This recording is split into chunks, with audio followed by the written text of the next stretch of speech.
BFM Business et Tech & Co présente De quoi je me mêle, François Sorel. Et un grand bonjour à toutes et à tous, merci d'être là, bienvenue pour votre rendez-vous tech du week-end, c'est De quoi je me mêle, à la fois, vous le savez, en exclu dès le vendredi à midi pile en audio, mais aussi sur la chaîne YouTube de Tech & Co, et puis le week-end à la radio, à la télé sur BFM Business. Très heureux de vous retrouver avec au menu de ce De quoi je me mêle tout à l'heure, eh bien on retrouvera Christophe Joly pour notre rendez-vous nostalgique et on va fêter un anniversaire, les 19 ans de X, anciennement Twitter, et on reviendra sur cette histoire incroyable, jalonnée de pas mal de mésaventures, jusqu'à évidemment le rachat par Elon Musk, c'était il y a quasiment 2 ans déjà. Je vous rappelle le hashtag DQJMM si vous voulez nous suivre, bien sûr, sur les réseaux sociaux. Un grand bienvenue à vous toutes et à vous tous, et c'est parti donc pour De quoi je me mêle.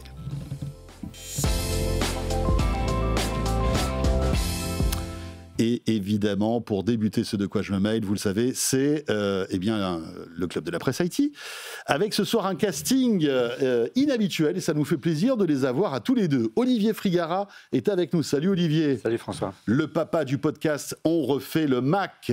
Eh oui, presque le papy du podcast. On refait le Mac. Mais on tient bon, on s'accroche. Le papy du podcast. Ça fait combien de temps On refait le Mac, en fait, la 15e saison cette année. 15e saison, monsieur. Ouais. Félicitations. Presque autant que De quoi je me mêle, hein, je pense. On n'est pas loin. Ouais. Tu sais quoi, 25 ans, moi. 25 ans. Ouais. Ça a commencé très jeune. J'ai commencé, j'avais 8 ans. Voilà, c'est ça. Un truc comme ça. Non, mais c'est juste pour vous dire un truc. On est en train de vous préparer un petit truc pour les 25 ans de quoi je me mêle. Ok.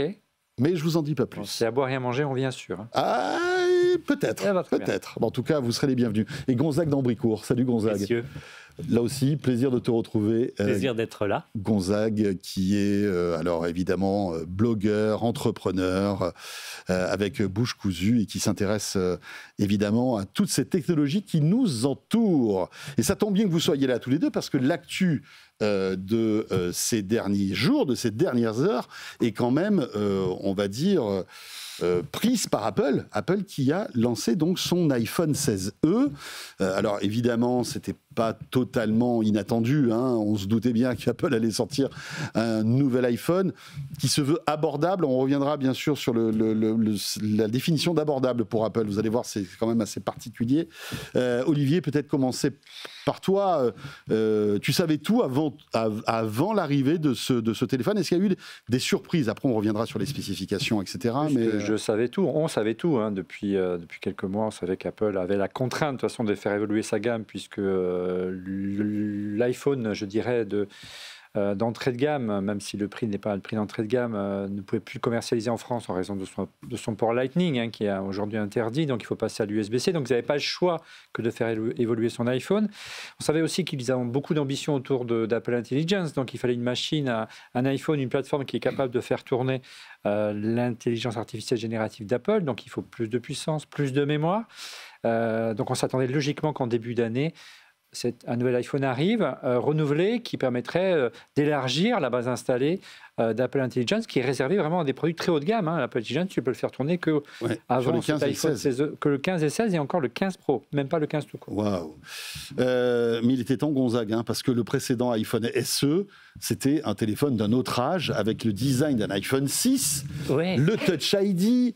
Il était temps, quoi. D'un autre âge, et en plus avec une nomenclature, il s'appelait SE, donc alors difficile de savoir où on en était dans la gamme. Là, c'est vrai qu'ils se sont quand même bien rattrapés. Alors, sur effectivement un produit semi-entrée de gamme, hein, parce que ça reste assez cher, mais qui vient titiller la gamme pro et classique de près, avec tout ce qui ressemble à un iPhone moderne. Il n'y a plus le bouton Touch ID qui était cette grosse... C'est fini. Ah voilà, ça a vécu quand même assez longtemps. Non mais ça, il était temps, on est d'accord. Abandonné. Il fallait absolument jeter à la poubelle le design de l'iPhone 6. Oui, ils l'ont bien amorti, là, le design. Ah ouais, là.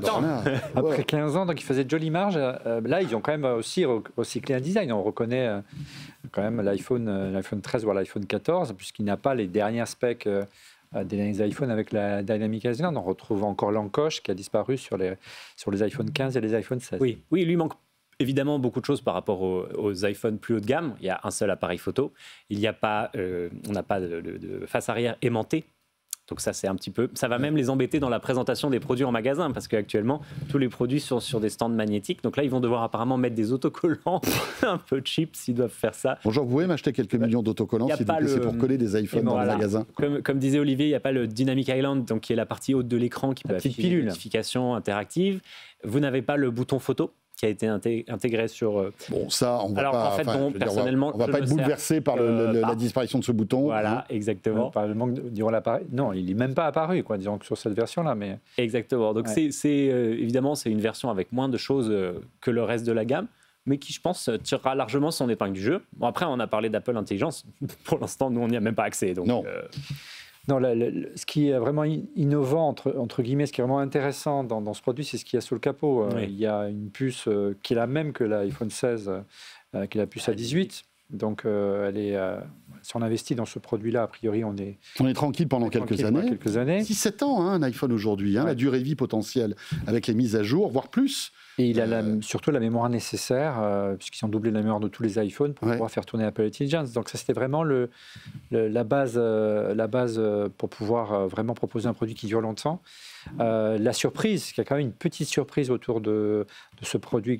Il y avait quelques rumeurs, mais on n'en était pas sûr. C'est l'arrivée d'un modem baptisé C1, qui est un modem hérité des rachats de la division Intel il y a déjà 7-8 ans de mémoire du côté d'Apple. Et ça y est, Apple produit lui-même ses propres modems. Il n'est plus obligé de passer par Qualcomm. C'est vrai, et c'est vrai que ça, c'est peut-être d'ailleurs justement le truc le plus marquant de ce téléphone, puisque on est d'accord. Un peu comme quand Apple s'est mis à utiliser son propre silicone, demain, toute la gamme de produits d'Apple sera équipée de ça. Alors, par contre, il a ce nouveau modem, mais il n'a pas l'ultra-wideband, donc il n'a pas la capacité d'aller détecter les AirTags, etc. Donc, vraiment, à la fois, il y a des moyen de valoriser et dévaloriser. Capot, mais il en manque d'autres, ce qui est assez dommage, parce que AirTag, c'est quand même assez génial. C'est ce que je disais un petit peu dans Tech & Co cette semaine, c'est que en fait, les marketeurs d'Apple doivent vraiment se donner mal à la tête pour essayer de trouver à la fois un téléphone qui soit séduisant, parce que les attentes concernant ce téléphone sont très, très importantes, donc il ne faut pas décevoir quand même les gens. Il ne faut pas un téléphone trop éloigné des dernières nouveautés, parce qu'autrement tu n'en vends pas, mais il faut aussi le démarquer de l'iPhone 16 pour ne pas casser les ventes de l'iPhone 16. C'est ça le souci. Et on sait que c'est la force des équipes de Tim Cook de bien savoir marketer, échelonner en prix, pas toujours accessible malheureusement, et pousser l'utilisateur soit à prendre toujours un petit peu au-dessus ou un petit peu en dessous. Mais pour revenir à cette histoire de puce C1, on essaie de comprendre pourquoi Apple aujourd'hui a besoin de produire lui-même sa puce. Et parce que normalement, il achète à Qualcomm. Chez Qualcomm, ils lui ont versé quelques milliards à Qualcomm, mais on sait que le rachat de la division Intel a coûté très cher. On sait qu'ils sont un peu arrachés les cheveux parce que ça a mis du temps. Ils ont attendu 7-8 ans pour que le produit arrive à maturité.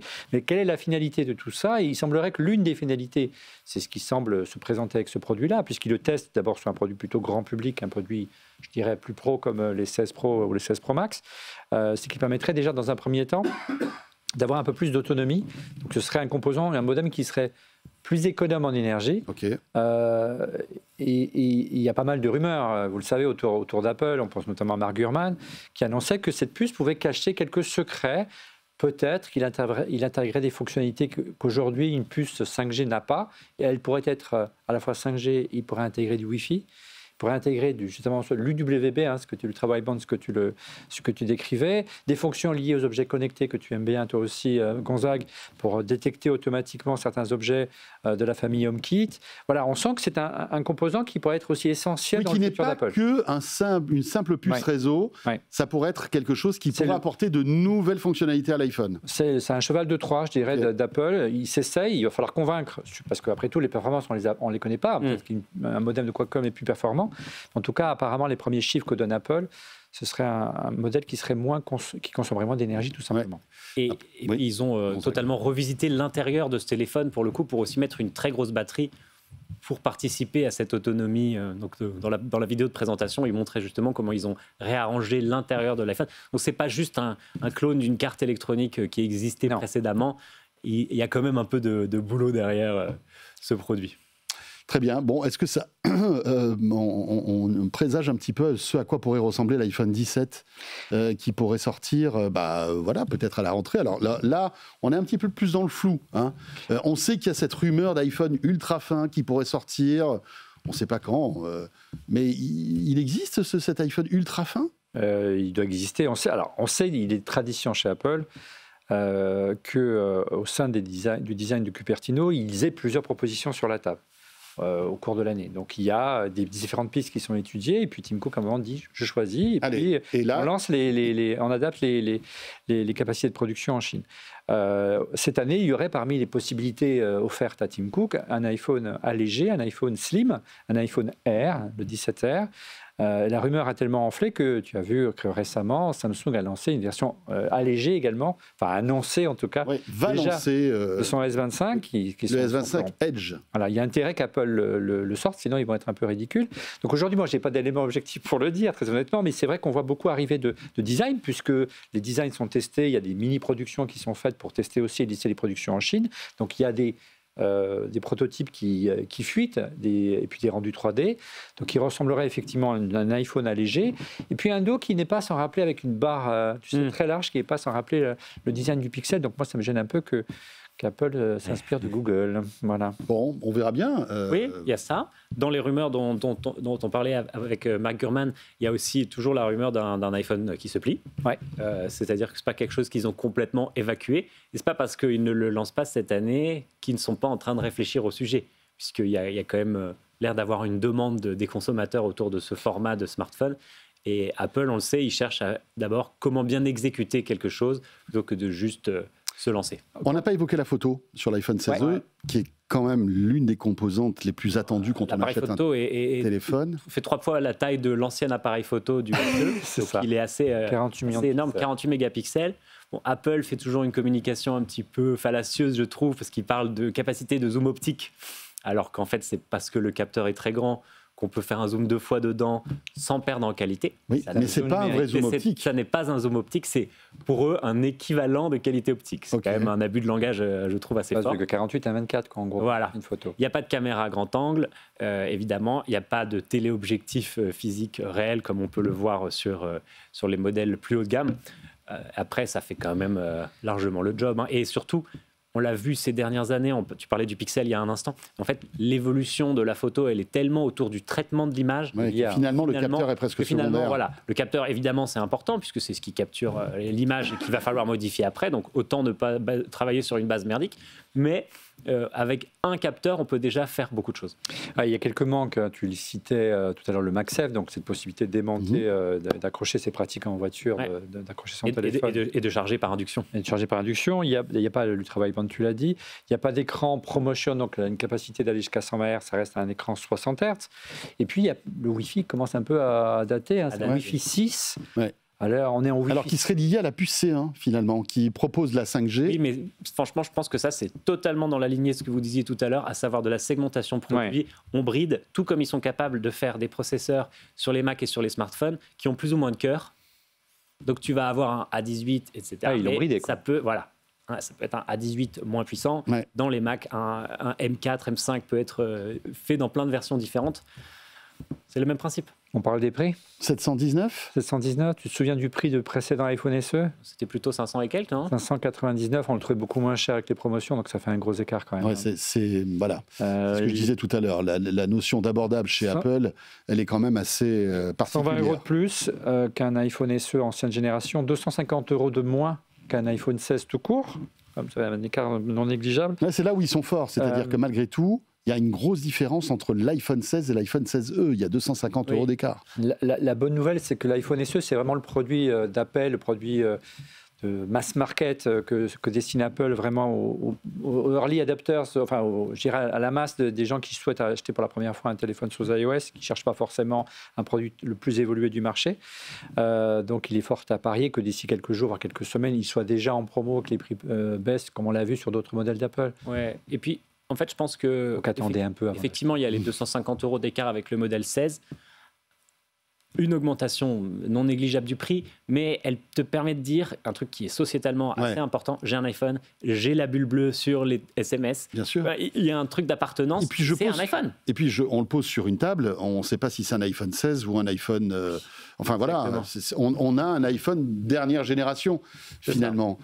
Alors qu'avec le dernier iPhone SE, on voyait très bien qu'on avait un iPhone qui commençait à dater. Et je pense que ça vient aussi, et vous parliez tout à l'heure d'iPhone allégé, pour l'instant, ça vient boucher le trou qu'a laissé le Mini, qui a disparu. Oui. Alors, il n'est pas plus petit, mais ça vient adresser cette partie de la gamme de gens qui préfèrent un téléphone un petit peu assez simple, qui n'a pas besoin d'avoir 16 caméras. Il n'existe qu'en une taille, d'ailleurs, ce téléphone. Exactement. Une taille qu'en 2 couleurs. Voilà, Alors, 2 couleurs, noir et blanc. Noir et blanc. Alors que l'iPhone 16 est en différentes couleurs beaucoup plus chatoyantes, on peut dire.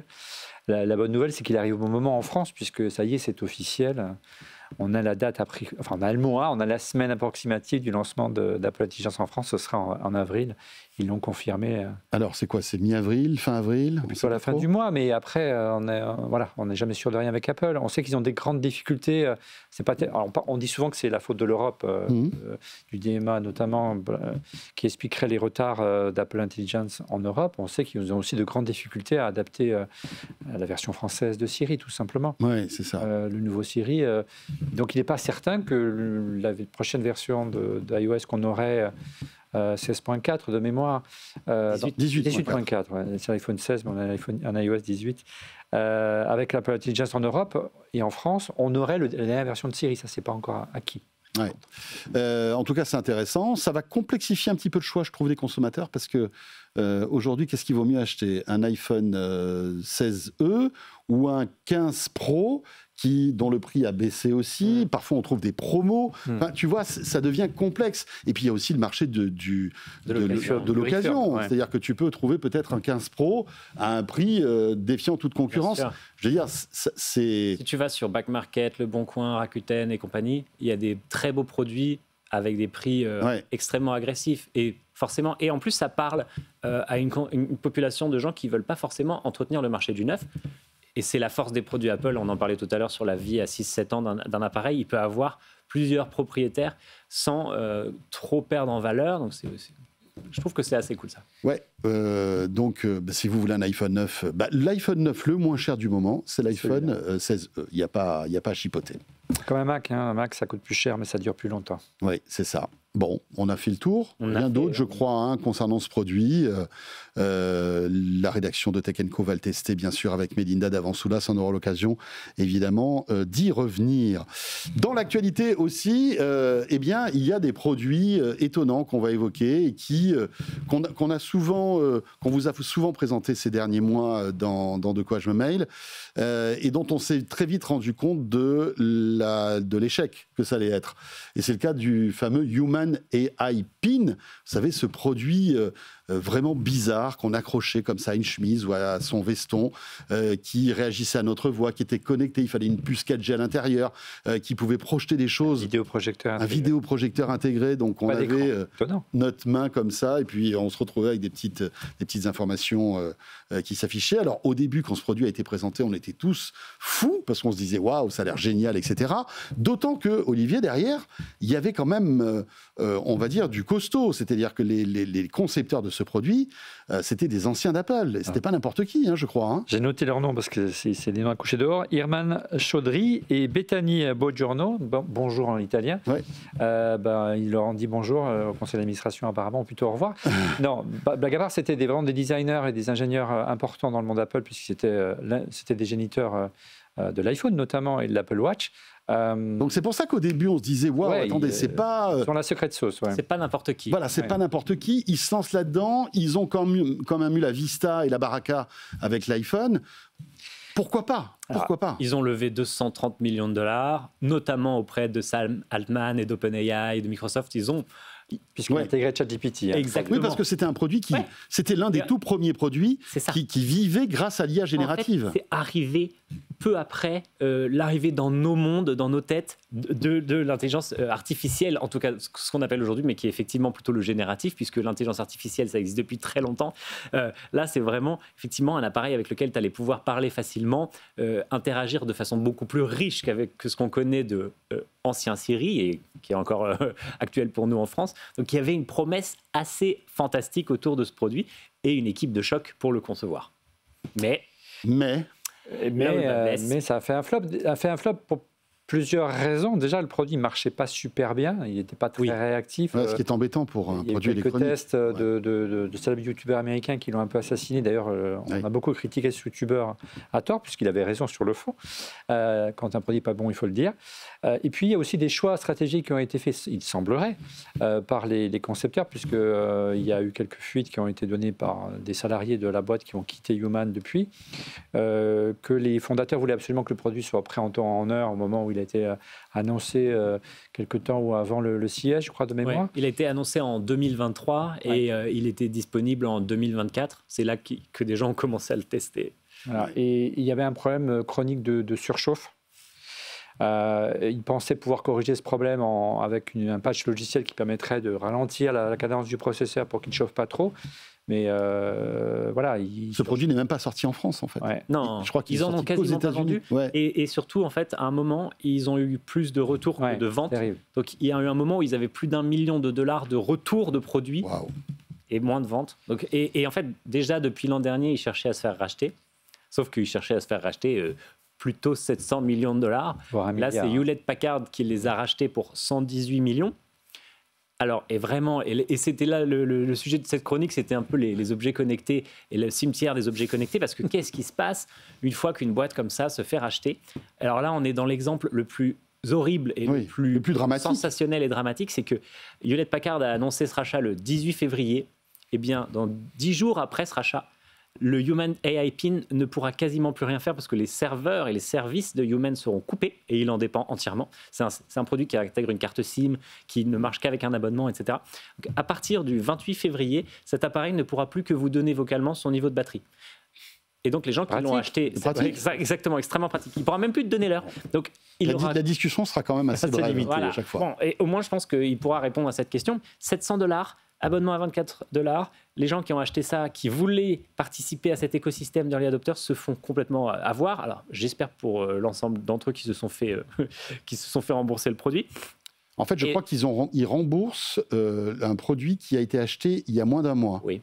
Je crois. Hein. Mais si tu l'as acheté il y a 6 mois, tu vas l'encadrer dans le cimetière de la tech. Si tu l'as acheté il y a 6 mois et que tu as attendu pendant 6 mois de voir que si le produit allait devenir mieux, peut-être que l'erreur, c'est toi.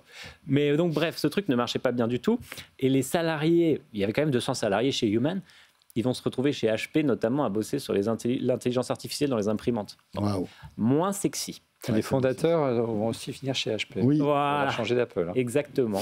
Donc, ça sent un sauvetage in extremis, cette histoire-là, quand même. Oui, parce qu'en plus, je ne suis même pas certain qu'il y avait une vraie valeur ajoutée en intelligence artificielle à racheter.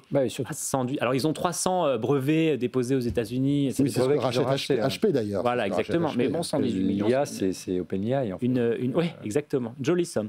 Et donc, dans le cimetière des objets connectés... Pas trop mal, finalement. Ouais. Ça me fait penser au vélo connecté Angel, qui avait été lancé en 2020, si je ne m'abuse.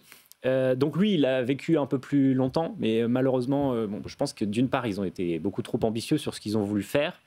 Déjà en faisant faire un vélo par quelqu'un qui ne fait pas de vélo. Ça, c'était Oraito, il lui disait lui-même. Un petit peu dommage. Et Oraito, c'est le designer en fait, du vélo. Oraito, c'est le designer du vélo et qui dit « je ne fais pas de vélo ». Bon, déjà, ce n'est pas forcément le meilleur des points, mais pourquoi pas ? Et malheureusement... il avait mis qu'une roue aussi sur le vélo. C'est ça qui était un peu embêtant. On aurait dû lui dire qu'il en fallait 2. Malheureusement, je plaisante. Les premières générations du vélo ont le cadre qui se fissure. Et donc qui risque de se casser pendant que vous roulez dessus. C'est un peu gênant. C'est plus gênant que le truc qui ne donne que son niveau de batterie. Là, il y a un vrai danger de blessure et donc de mort. Et donc Angel a rappelé 5 à 7 000 vélos, ce qui représente plus de 10 millions d'euros s'il devait rembourser les clients. Et je dis 10, c'est vraiment le montant de base. C'est en comptant que les vélos valent 2 000 euros et qu'il faut en rappeler 5 000. Et ils n'ont pas le cash pour faire ça, donc ils sont en train de se placer en liquidation judiciaire. Et d'ailleurs, Marc Simoncini, qui est le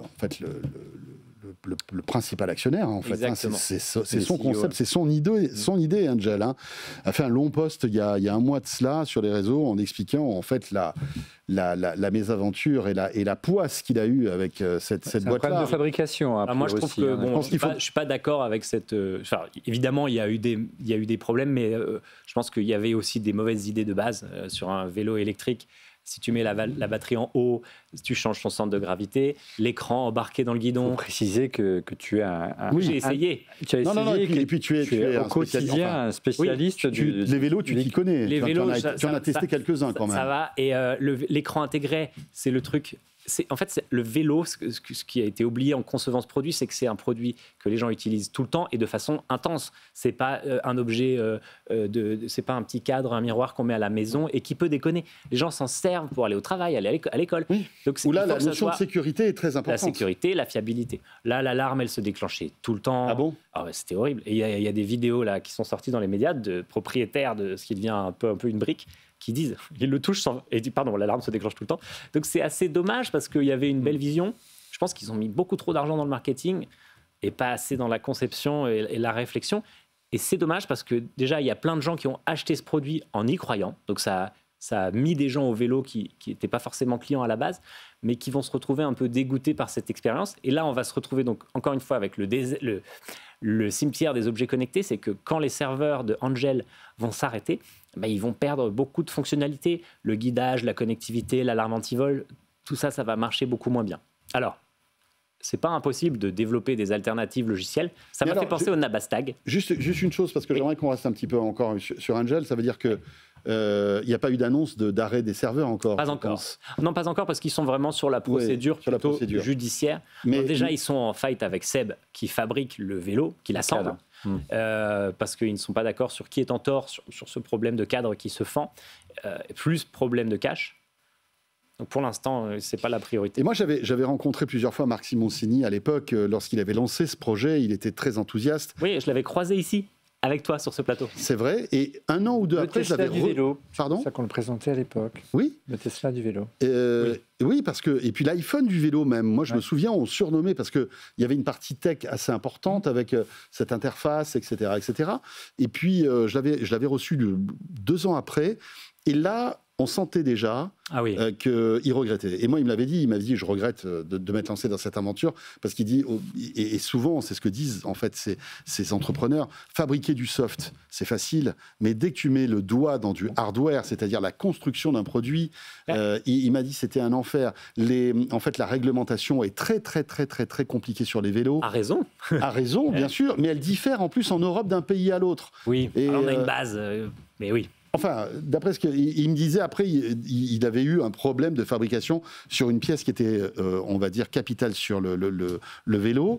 Il en avait commandé, bien évidemment, des centaines de milliers. Et il se retrouvait avec cette pièce qui n'était pas bonne. Et en fait, il expliquait aussi le combat qu'il avait mené pour essayer de convaincre l'usine chinoise qui avait fait une erreur en fait dans l'ajustage de cette pièce d'en refaire 100 000. Il disait que c'était impossible en fait, qu'il y avait la barrière de la langue, il y avait la barrière géographique, enfin que tout ça était très très très compliqué. Il y a eu le problème Seb aussi. Ouais. Et voilà. Entre nous qui ont les images du plateau, tu vois le vélo il était même présenté sans garde-boue. Enfin, en fait, ça en dit long sur le fait que ce vélo n'a pas été réfléchi par des gens qui font du vélo.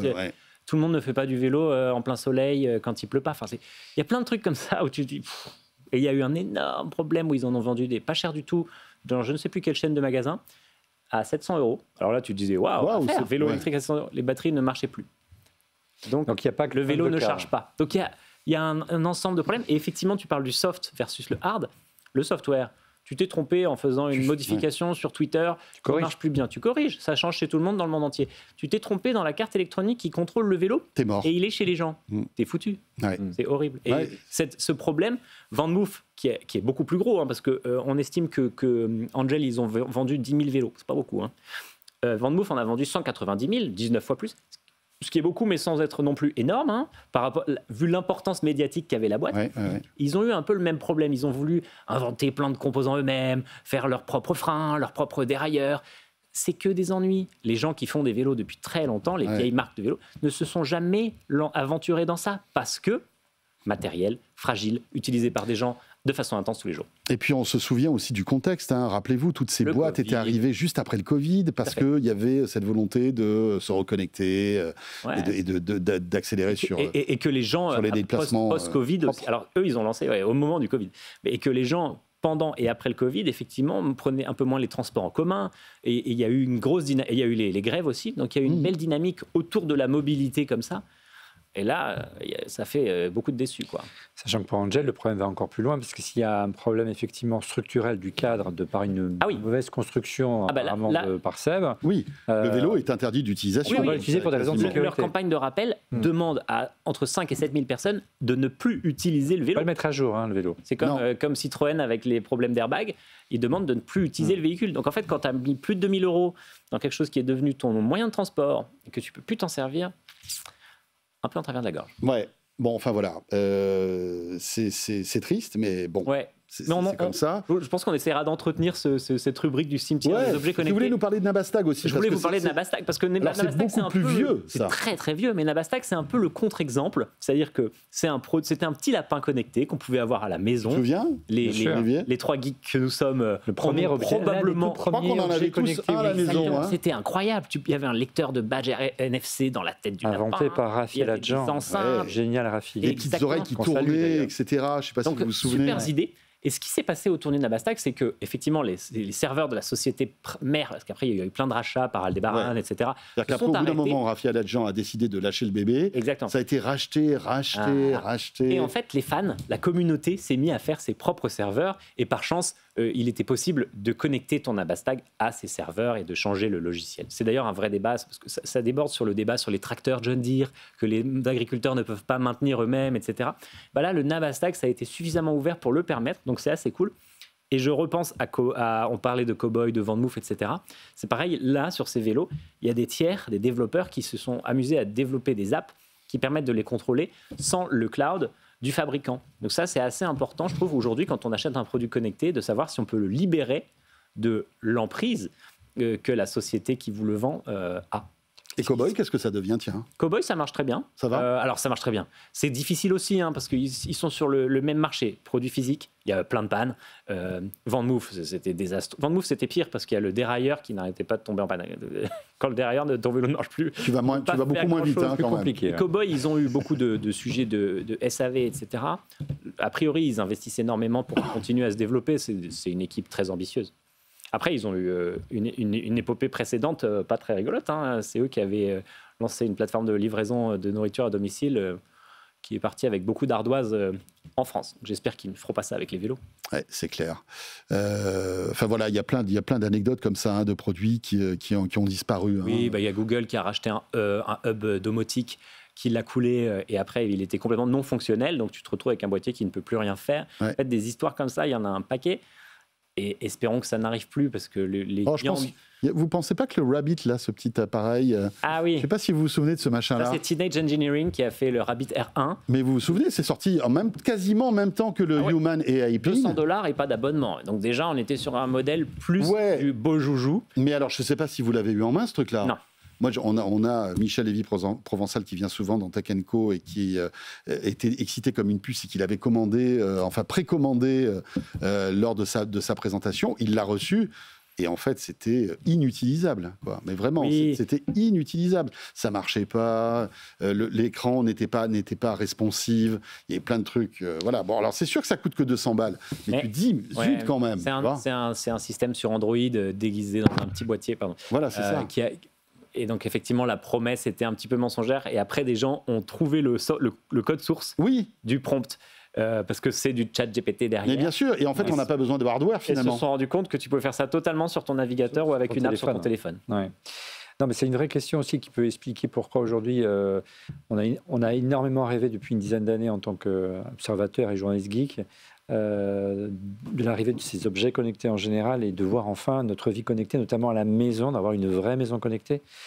Et on s'aperçoit que ces problèmes-là, cet manque de soutien, de manque de support, les manques de compatibilité d'un standard à l'autre, est le principal frein à l'essor de cette maison connectée. On voit arriver des produits souvent pas chers, qui sont designés, souvent des grandes marques, mais qui sont designés en Chine, mais qui ne sont pas compatibles avec d'autres produits de la même famille.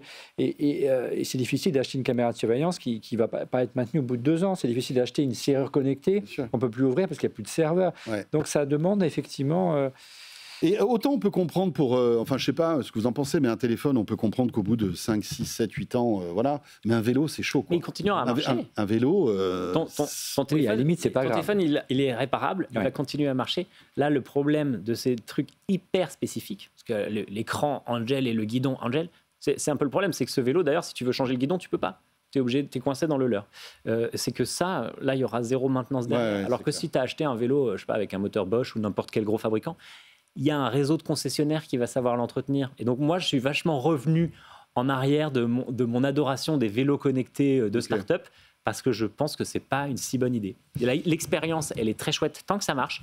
Et dès que tu as un problème ou dès que tu es hors garantie... Ou alors, il faut qu'il y ait un énorme acteur qui a beaucoup d'argent qui peut justement résister à ce genre de mésaventure. Du coup, c'est plus une start-up au sens traditionnel du terme.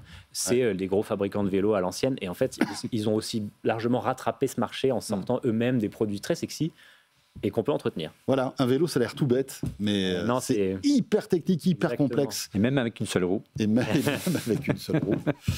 Ce sera le mot de la fin, en tout cas pour ce club de l'appréciatif. Merci beaucoup, Olivier. Merci, François. Avec donc, on refait le Mac, bien sûr, mais d'autres podcasts. On refait le machin, on refait le truc. Aussi, on refait la F1 qui reprend bientôt au mois de mars. On a hâte que la saison reprenne. Voilà.